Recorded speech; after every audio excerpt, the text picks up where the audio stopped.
Hello, I'm Beth Ann, and this is a short book review of Darkness Visible, a Memoir of Madness by William Styron. This short book is less than 100 pages long and is an incredibly sensitive and compassionate deep dive into the author's own experience with extremely severe clinical depression.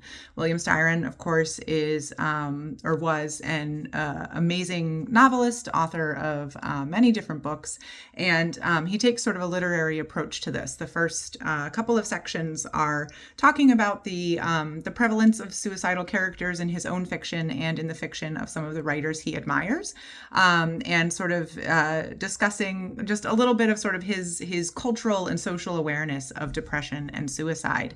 And then most of the book talks about his own slipping in kind of late midlife, as he turned 60, and he had been an alcoholic, and he decided to quit and become sober. And he thinks that was sort of one of the triggers on an already underlying predisposition to clinical severe depression. And at that point, he describes his descent over a period of about 6 months or so to a real suicidal bottom, and his decision to check himself into a residential rehab facility. This was all taking place in the late 80s, and he wrote this book I want to say it was published in 1990. I'm going to take a second to look it up. 1990. And then he describes, at least briefly, how his time in the hospital actually just gave him the quiet and the rest that he personally needed to recover. Throughout this, he talks about some of the other clinical approaches that he tried, drugs that he was resistant to that didn't work for him.